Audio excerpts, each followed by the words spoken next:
everyone. Welcome to week 13 of Microsoft microcomputer applications. This week we have a capstone project using Google Forms. I'm not sure who of you may have used Google Forms before. It is really a very, very cool piece of software. And what we will be doing is you're getting married. Did you know that? Yeah, you're getting married. You have a destination wedding for your closest family and friends. And upon your return, you're going to have a big party. So what you will be doing is creating a Google form to invite family and friends to your wedding celebration. So for those of you who have not used Google Forms before, here's a 15-minute tutorial. I'm going to walk you through it here just a bit. But to get to Google Forms, you can either go into email and access forms through here. It'll be a purple icon. This is the forms icon. I just went to forms.google and this page came up, and I'm just going to create a blank form. And then when the form comes up, the project specifications are down here. So make sure you take a look at what instructions you're supposed to do or follow, the fields that you need to have, etc. When I'm in the Google form, one thing you need to do is click on this little color palette here, and that will let you change the color here. But what I want you to do is to use an image. So find something. They have all kinds of images for weddings, so you can pick one of these images, or else you can upload your own image if you want to. You can do that as well. And then this project description will tell you all the different fields that you need to have. You do need to do some response validation and different types of things. So let me just give you a couple of things. So let me just name. I forget which I had to do, first name and last name. So here I'm going to do last name, and it knows it's a short answer question. I can click required to make sure that it's required. I'm going to go ahead and add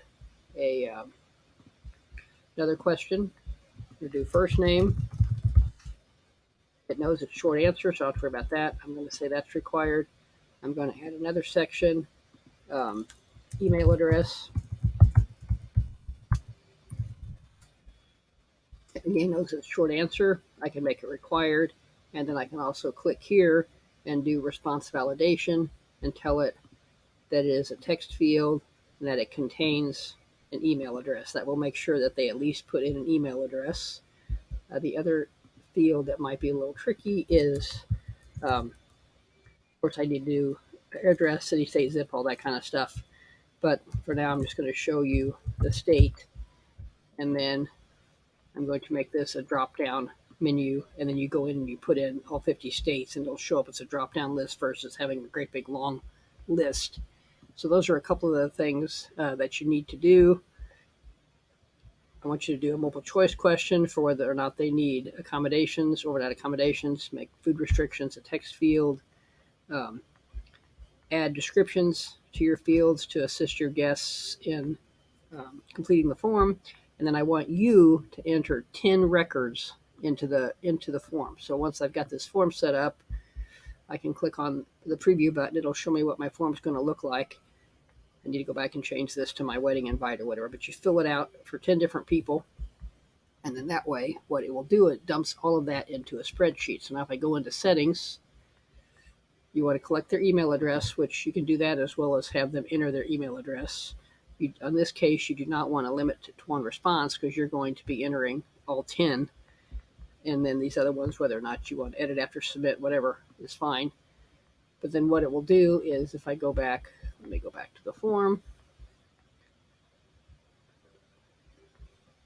Oh, shoot, I went back too far. Okay, where'd my form go?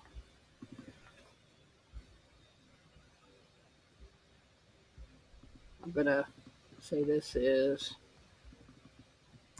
you are invited, I'm just going to say wedding celebration, whatever.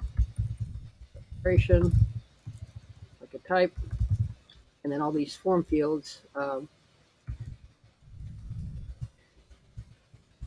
party to celebrate our wedding. We hope you can come.